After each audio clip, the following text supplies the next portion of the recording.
what's up, H-Dizzle? This is episode 2, and today we're gonna find out just how much lithium ion there is in the world and how many Tesla batteries they could make to fill up this planet with Tesla.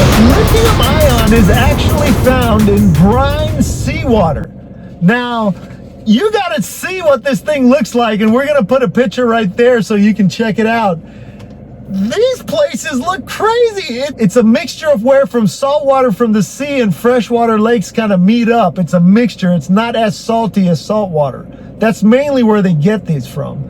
It's also found in dried up former lake beds or seabeds where salt water used to exist. So some of these countries these come from, and the largest reserve is found in Chile. Most of these are South American countries. And the thing with the seawater is it is difficult to get it and extract it out of seawater. So generally just go and find it where the seawater is dried up or there used to be a sea over there. There's approximately 16 million tons of reserve and 53 million additional tons of resources. Now, the difference between reserves and resources are just what we found. That's what's readily available. It's easy to get to. We know where to get it.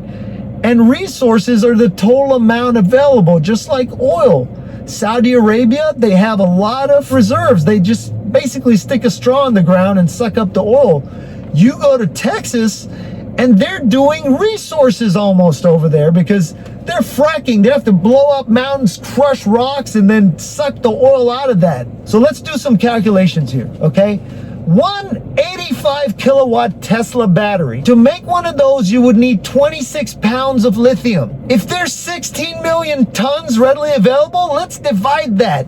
Let's divide 16 million tons by 26 pounds and let's see what we get. All right, I calculated it and here's the number. You got 1.2076696 to the 10 to the 9th power. You see that? That's like 1,000, a million, billions, trillions, quadrillion, bazillions. That's how many cars you could make with what we have, and that's saying that Tesla doesn't innovate at all. They're one of the most innovative companies ever in the history of this planet. Look at their batteries, for example. They weren't getting that many miles when they first started. Now, about 11 years later, they're getting a bunch of miles, like 400 or 500. They're coming out with one that's got almost 700 miles. And I'm sure if you were to drive it liberally and they added some solar panels, you could probably get 800 or 900 miles for those hyper milers. And they say their batteries last 1,000,000 miles and their motors last 1,000,000 miles. So these things are going to last almost forever. And now Tesla's plan is to become completely self-driving. All their vehicles, and hopefully every vehicle in the whole country, think about it. At that point, Tesla's gonna start making cars that are 1 and 2 seaters that go 0 to 60 in 0.5 seconds. They'll be like pods, you just get into them. And because every car will be communicating with each other, there's no stoplights, there's no stop signs. Cars are just going zom, zom, zom, zom, zom, zom, past each other. And if there's a traffic jam, one might immediately stop. Jump, pump, 8 of them go, and you start again. In 0.5 seconds, you're back. It was just a little pit stop to let about 20 people through. In those 3 seconds, you were stopped. That's the future that Tesla's building. So we may not even get to the point where we get to even a fraction of that. And think about this, the Tesla network's coming up, and Elon Musk says this is gonna be the most phenomenal stock boost of all time. He said when this gets implemented, you're gonna see such a boom in his stock. Anybody shorting that thing is destroyed. They're gonna be homeless.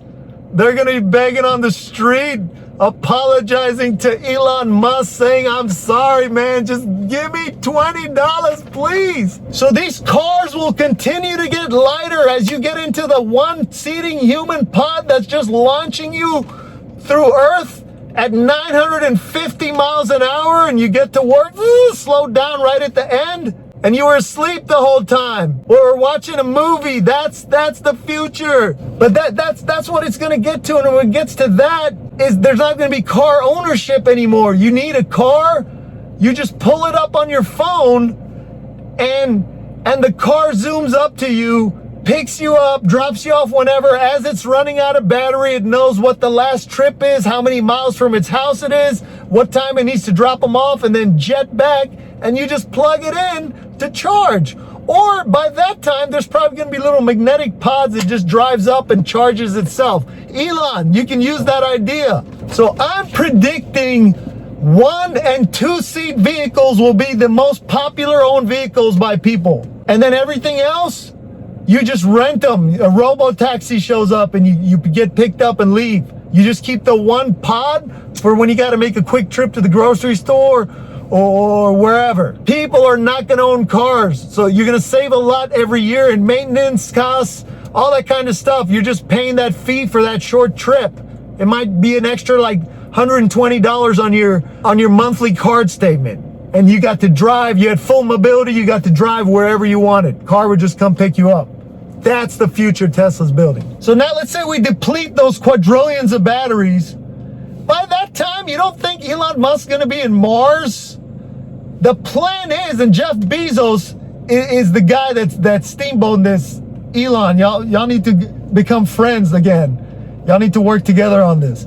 But Bezos, what he said is the whole plan is to have Amazon now centered on the moon, all their distribution centers and everything, as well as manufacturing. And then Earth will just be this amazing place you live in.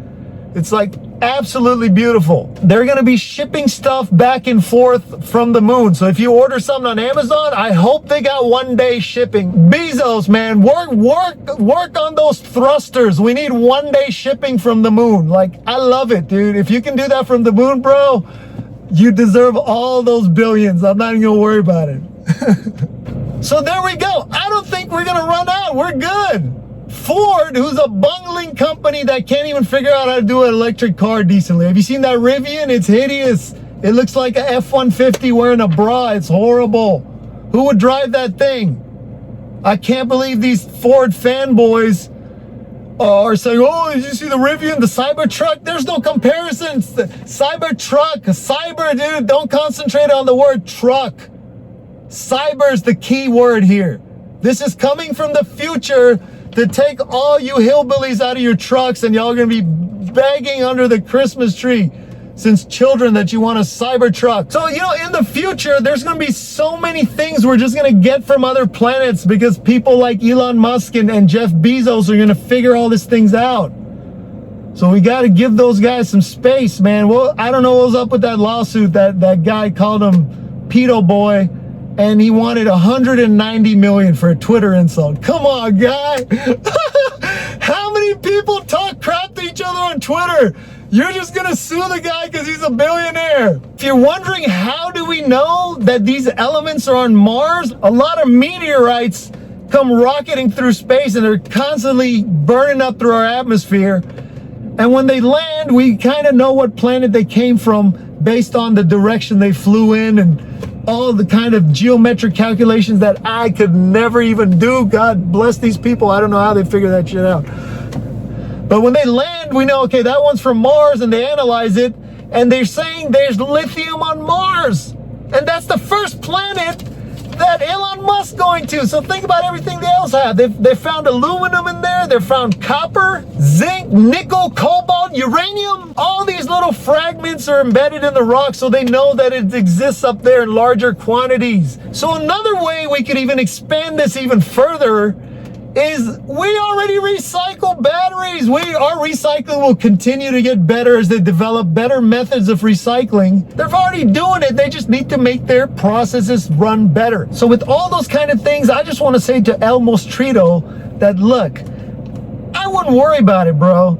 I don't know how long you plan to live, but by the time you're gone, they're gonna have figured it out. So don't worry. You're gonna get to die in peace. Like, oh, whoever comes after me, they're gonna be fine. They're gonna have cars and shit. Oh. So, all right, if you enjoyed this episode, please, right there, just hit the like button.